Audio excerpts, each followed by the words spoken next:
Good morning students, hope all of you are good today. Students, today we are going to discuss case 2 of dice when two position of the dice is given. Suppose कीजिए ये दो dice हैं, ठीक है, और इन dice में ये question हमारे पास कैसा आएगा, when one number is common, when two number is common, यहाँ से कोई भी दो नंबर कॉमन मिल जाएंगे और वो third position of the dice हमें पूछेगा। तीसरा क्वेश्चन क्या बनता है, जब इन दोनों डाइस में कोई भी नंबर कॉमन ना हो, ठीक है, तो किस नंबर के अपोजिट कौन सा नंबर होगा, ये चीज़ हम कैसे निकालेंगे, ये हम केस 2 ऑफ द डाइस में सीखेंगे। And if you haven't seen my previous video which is part 1 of that video of this video, then you can just go to description box and watch that video. तो बेटा बात करते हैं इसके 3 parts की। जो केस 2 है इसके 3 पार्ट्स बनते हैं। फर्स्ट पार्ट क्या बनेगा, इसका फर्स्ट जो केस बनेगा वो बनेगा when one position is common या one face is common, कुछ भी बोल सकते हो, when one position is common, ठीक है।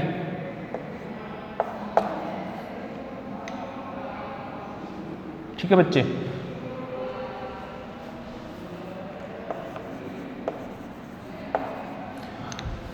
दूसरा केस बनेगा when two position is common, तीसरा केस क्या बनेगा, नो कॉमन,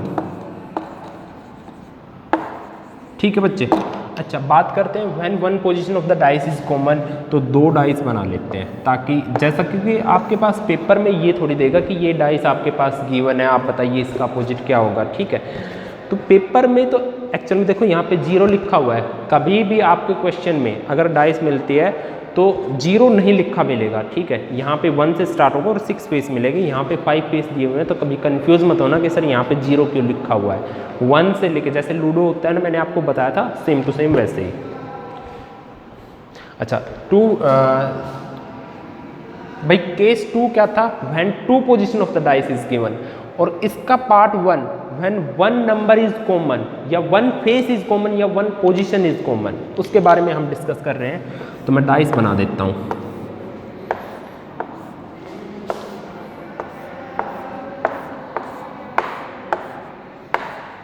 ये मैंने दो डाइस बना दी, कोई एक नंबर कॉमन लिखना है, 1 2 3 एंड 3 4 5।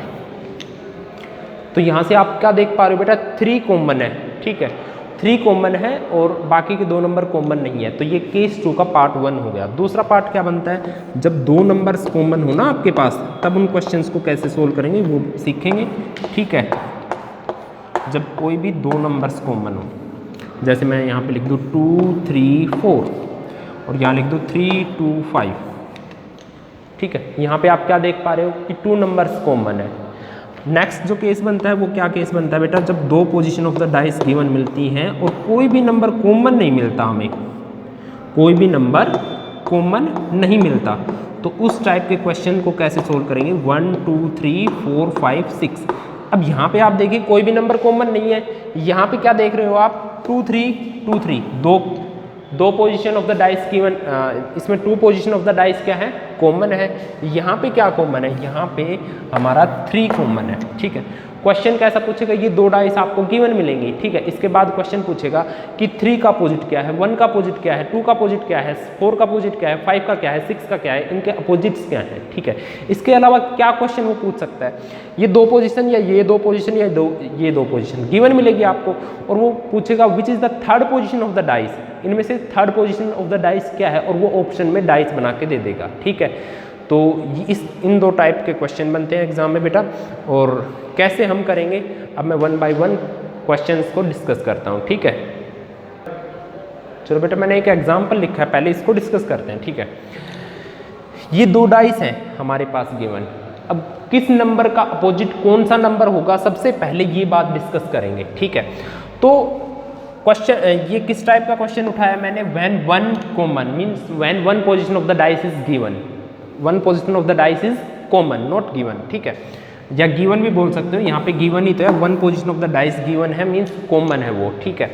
तो यहाँ पे एक पोजीशन कॉमन है, यहाँ पे 3 आपको कॉमन दिखाई दे रहा है, ठीक है। तो क्या करना है आपको, यहाँ से 3 से आपको एंटी क्लॉकवाइज घूमना है, ठीक है, और इस 3 से भी आपको एंटी क्लॉकवाइज घूमना है। क्लियर?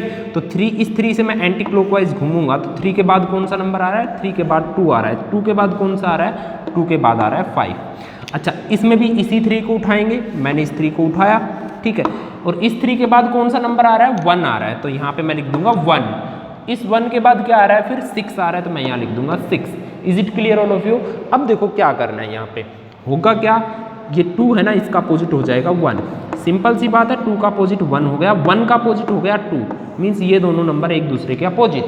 आगे की बात करते हैं, 5 का अपोजिट क्या होगा? 5 का अपोजिट होगा अपना 6, ठीक है। और 6 का अपोजिट क्या होगा? 6 का अपोजिट हो जाएगा 5, ठीक है। 3 है, इसका अपोजिट 3 तो होगा नहीं, 3 का अपोजिट क्या होगा? जो रिमेनिंग रह गया ना बेटा अपना, वो 3 का अपोजिट होगा। तो 3 का अपोजिट क्या होगा?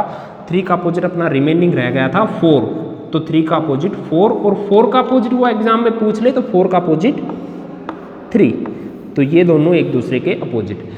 भाई बात समझ में आ गई? अगर इन दोनों पोजीशंस को देख के वो एग्जाम में क्या पूछ सकता है आपको ये पूछ सकता है कि 4 का अपोजिट क्या होगा, 3 का अपोजिट क्या होगा, 1, 2, 5, 6, किसी का भी अपोजिट आपसे पूछ सकता है, और आप इजीली इन चीज़ों को कर सकते हो। ठीक है बच्चे, चलते हैं क्वेश्चंस के ऊपर, कुछ क्वेश्चंस प्रैक्टिस करते हैं और देखते हैं कि आपको कितना समझ में आया। अब बेटा मैंने वो क्वेश्चंस उठाए हैं जो आपके एग्जाम में आते हैं, ठीक है। यहाँ पे 2 पोजीशन ऑफ द डाइस हमारे पास गिवन है, एक ही डाइस की 2 पोजीशन, ठीक है। क्वेश्चन यही होता है एक्चुअल में, एक ही डाइस की 2 पोजीशन हमें गिवन होती है और वो तीसरी चौथी या जो भी पोजीशन हमें पूछ लेता है, ठीक है। क्वेश्चन में लिखा हुआ है what is the number at bottom surface of figure 1। Figure 1 ये है और इस फिगर के बॉटम सरफेस पे क्या है, मतलब कहने की बात क्या है कि 3 के अपोजिट में क्या है, ठीक है। 3 टॉप पे है तो टॉप के अपोजिट में बॉटम होगा, ठीक है। टॉप पे है अपना 3 के अपोजिट में क्या है, ये क्वेश्चन में पूछा है। सबसे पहला काम क्या है कि हम क्या देखेंगे कि दोनों नंबर्स में कॉमन क्या है। कॉमन है भाई यहाँ पे 4, ठीक है।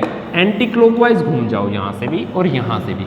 अच्छा बात करते हैं, कुछ बच्चों के दिमाग में ये आ रहा होगा कि सर एंटी क्लॉकवाइज ही को घूमते हो, क्लॉकवाइज घूम लो। क्लॉकवाइज घूमोगे तब भी आपका आंसर सेम और सही आएगा, लेकिन दोनों जो डाइस की दोनों पोजीशन है उसमें दोनों में ही आपको क्लॉकवाइज घूमना पड़ेगा।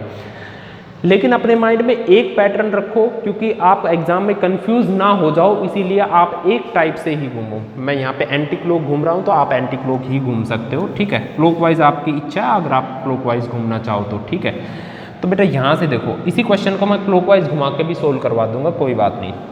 भाई 4 के बाद क्या आ रहा है यहाँ पे 3 के बाद क्या आ रहा है 2 आ रहा है, यहाँ पे 4 कॉमन था, ठीक है। इस 4 के बाद क्या आ रहा है 6 के बाद 5, 6 के बाद 5। तो यहाँ से क्या पता चला बेटा, 3 का अपोजिट हो गया 6 और 2 का अपोजिट हो गया 5, ठीक है। तो 4 का अपोजिट क्या हुआ, 4 का अपोजिट जो रिमेनिंग रह गया वो। लेकिन हमें 4 का अपोजिट नहीं चाहिए, हमें इतना काम नहीं करना, ठीक है। हमें किसका चाहिए, 3 का अपोजिट चाहिए। 3 का अपोजिट क्या है यहाँ पे 6। क्यों चाहिए था 3 का अपोजिट, क्योंकि उसने बोला था फिगर 1 के बॉटम सरफेस पे क्या है, ठीक है। तो हमारा आंसर क्या होगा 6, इस क्वेश्चन का आंसर हो गया 6। अच्छा बात करते हैं, अगर वो 4 का अपोजिट पूछता तो रिमेनिंग जो रह गया वो 4 का अपोजिट रिमेनिंग क्या रह गया था 1, तो 4 का अपोजिट 1, ठीक है। 1 का अपोजिट 4 और 4 का अपोजिट 1, 3 का 6, 6 का 3 एंड 2 का 5, 5 का 2। भाई अब बात करते हैं वो वाली जो आपके दिमाग में आ रही है कि सर एंटी क्लॉक क्यों घुमाते हो, आप हमेशा क्लॉकवाइज घुमाओ। चलो बेटा क्लॉकवाइज घुमाते हैं, इसको क्लॉकवाइज घुमाओ फिर इसको भी क्लॉकवाइज घुमाओ भाई, ठीक है। यहाँ पे मैं इस क्वेश्चन को सोल्व कर देता हूँ। 4 के बाद आएगा 2, 2 के बाद आएगा 3, यहाँ पे 4 के बाद क्या आएगा 5 और 5 के बाद क्या आएगा 6, ठीक है। तो यहाँ से क्या पता चला, 2 का अपोजिट 5, 3 का अपोजिट 6, ठीक है। तो 3 का अपोजिट 6 हुआ, यहाँ पे भी 3 का अपोजिट 6 था, यहाँ पे भी 3 का अपोजिट 6, तो मीन्स दोनों टाइप से घूमने से हमारा आंसर आ गया। लेकिन ध्यान क्या रखना है आपको, ध्यान ये रखना है कि अगर आप इसमें एंटी क्लॉक घूम रहे हो या इसमें क्लॉक घूम रहे हो तो इसमें भी एंटी क्लॉक या क्लॉक ही घूमना पड़ेगा। मीन्स इसमें क्लॉकवाइज तो इसमें भी क्लॉकवाइज, इसमें एंटी क्लॉक तो इसमें भी anti clock. Is it clear all of you? चलते हैं नेक्स्ट क्वेश्चन की तरफ, और वो ही क्वेश्चन मैं डिस्कस कर रहा हूँ जो एग्जाम में आते हैं, ठीक है।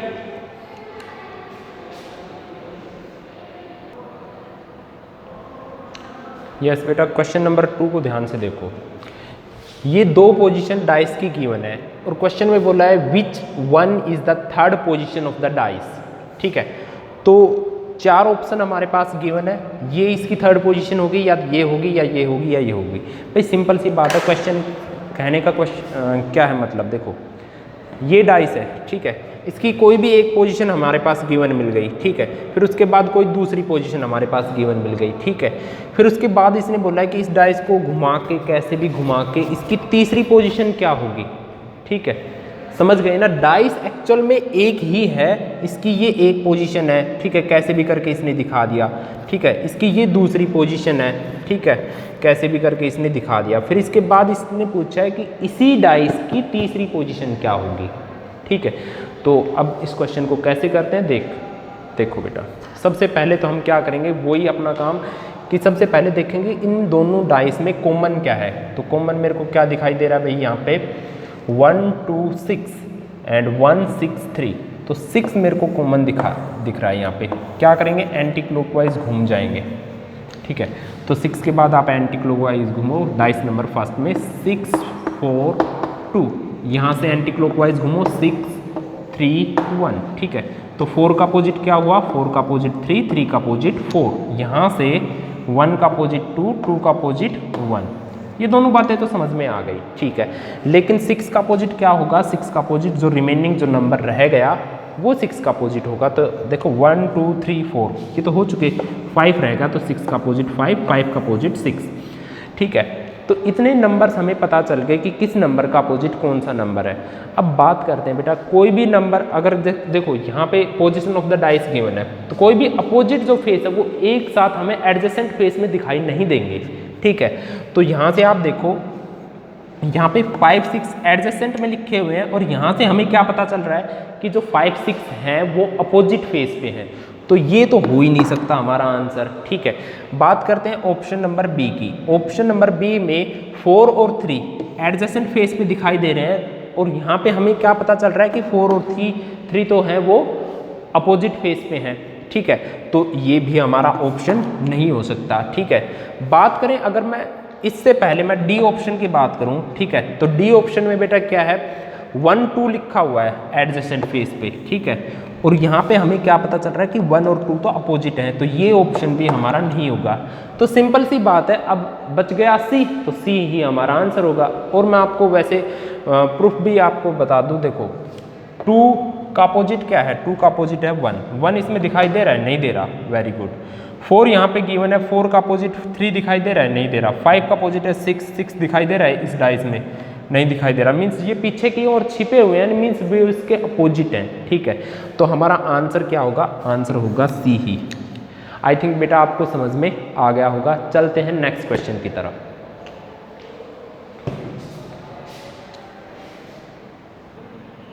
बेटा क्वेश्चन नंबर 3 को आप देखिए। ठीक है, 3 में हमारे पास कुछ भी नहीं गिवन, जो हमारे पास ये जो लिखा हुआ है, ये डाइस की एक पोजीशन, ये डाइस की दूसरी पोजीशन, और ये डाइस की तीसरी पोजीशन, और यहाँ पे क्वेश्चन मार्क लिखा हुआ है, और इस क्वेश्चन मार्क की जगह क्या आएगा, ये इसने क्वेश्चन में पूछा है। ठीक है, तो देखो बेटा कैसे इस क्वेश्चन को करेंगे।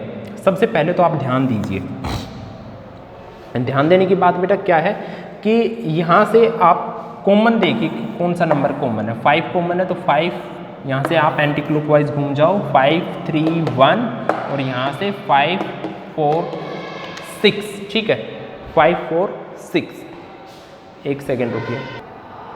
ठीक है बच्चे, अब आप देखिए ध्यान से, इसका मतलब क्या है कि 3 का अपोजिट 4, 4 का 3, 1 का 6, 6 का 1, 5 का क्या रह गया, 5 का अपोजिट वो रह गया जो रिमेनिंग है 2, 2 का 5 हो गया। ठीक है, अब इस क्वेश्चन को करते हैं। भाई यहाँ पे 3 लिखा हुआ है, यहाँ पे 2 लिखा हुआ है, और यहाँ पे एडजेसेंट फेस पे क्वेश्चन मार्क लगा हुआ है। ठीक है, कैसे इस क्वेश्चन को करेंगे, 3 2 और क्वेश्चन मार्क। ठीक है, तो 3 2 क्वेश्चन मार्क यहाँ लिखा हुआ है, तो आपको क्या पता है बेटा, 3 का अपोजिट 4 है। ठीक है, तो 3 के नीचे यहाँ पे 4 होगा, तो 4 अगर ऑप्शन में है तो वो तो आंसर होगा नहीं। ठीक है, और 2 का अपोजिट क्या है, 2 का अपोजिट 5 है, ठीक है। तो 2 के यहाँ पे पीछे की साइड 5 होगा, ठीक है, 2 के पीछे की साइड 5 होगा, तो 2 एडजेसेंट पे तो 5 के हो नहीं सकता, इतनी बात क्लियर है। ये ऑप्शन डी है, क्या 2 का अपोजिट 2 हो सकता है, नहीं हो सकता, तो ऑप्शन में बच क्या गया, ऑप्शन में बच गया 1, तो ये 1 हमारा आंसर है, ठीक है। आई बात बेटा समझ में, काफ़ी ईजी था। नेक्स्ट क्वेश्चन की तरफ चलते हैं। तो बेटा ये 2 क्वेश्चन और देख लो ध्यान से, ठीक है, इसके बाद क्लास को ओवर करते हैं, तो ध्यान से देखिएगा। ये 2 पोजीशन गिवन है और यहाँ पे क्वेश्चन मार्क है, यहाँ पे ये 2 पोजीशन गिवन है और ये क्वेश्चन मार्क है, ठीक है। एक ही डाइस थी, इनकी 3 अलग अलग पोजीशन दे दी और तीसरी पोजीशन में क्वेश्चन मार्क दे दिया, यहाँ पे तीसरी पोजीशन में ऐसे क्वेश्चन मार्क दे दिया, ठीक है। तो देखिए ये 2 पोजीशन और ये 2 पोजीशन डाइस की सेम है, ठीक है, और यहाँ पे डाइस की जो पोजीशन है जिस हिसाब से चेंज किया है 2 3 यहाँ पे आ रहा है, यहाँ पे 3 2 नीचे आ रहा है, ठीक है, तो उस हिसाब से डाइस की पोजीशन को चेंज किया है। तो बेटा देखो करना क्या है, यहाँ पे करना आपको कुछ नहीं, यहाँ पे कॉमन देखो क्या है, 6 कॉमन है ना, तो 6 को, एक सेकेंड पीछे कराया गया था, 6 को आपको क्या करना है, 6 को आपको एंटी क्लॉकवाइज घुमा देना है, ठीक है, 6 को घुमा दो, 6 3 2, यहाँ से भी 6 1 5, ठीक है। तो इसका मतलब 3 का अपोजिट 1, 2 का अपोजिट 5, ठीक है, और 6 का अपोजिट क्या हो गया, जो बच गया, जो रिमेनिंग रह गया वो 6 का अपोजिट 4। अब बेटा करना क्या है, यहाँ पे इस क्वेश्चन मार्क की जगह आपको लिखना है कि क्वेश्चन मार्क की जगह क्या आएगा। तो 2 3 का अपोजिट क्या है, 2 3 का अपोजिट है 1 5, तो 1 5 तो आंसर में हो नहीं सकता, 1 और 5। रीज़न क्या है 1 5 क्यों नहीं हो सकता, रीज़न ये है कि 1 5 2 3 के एडजेसेंट में नहीं हो सकते क्योंकि ये इसके अपोजिट में है, ठीक है। तो ये 2 ऑप्शन तो एलिमिनेट हमारे हो गए। बात करते हैं कि यहाँ पे फिर क्या आएगा, 6 आएगा या 4 आएगा। भाई बात अब यहाँ से देखो, आप यहाँ पे 3 2 है, यहाँ पे 2 3 है, यहाँ पे देखो 3 2 और यहाँ पे 3 2, अगर मैं करूँ तो ये कैसे घूमेगा, क्लॉकवाइज, और ये घूमेगा एंटी क्लॉकवाइज। तो 3 2 के एडजेसेंट में है 6, तो ये एंटी क्लॉक है, ये क्लॉक है और ये एंटी क्लॉक है, तो इनका अपोजिट, इनके एडजेसेंट में क्या होगा, 6 ना होके 4 हो जाएगा, इनके एडजेसेंट में 6 नहीं होगा। समझ में आया बच्चे। अब ऐसे ही नेक्स्ट क्वेश्चन की तरफ चलते हैं। सिमिलर सी भाई वही बात है, यहाँ पे 3 2 है ना, ठीक है, और यहाँ पे भी 3 2 है, ये भी आपका एंटी क्लॉक लो, ये भी एंटी क्लॉक लो, यहाँ पे 6 है तो यहाँ पे भी 6 ही आ जाएगा, बस इतनी सी बात है। बाकी सारे तो वैसे ही एलिमिनेट हो जाएंगे जैसे हमने पहले किए थे, ठीक है बच्चे। तो ये आज की क्लास आपकी ओवर हुई और आई होप आपको समझ में आया होगा। Thanks for watching my video, have a nice day.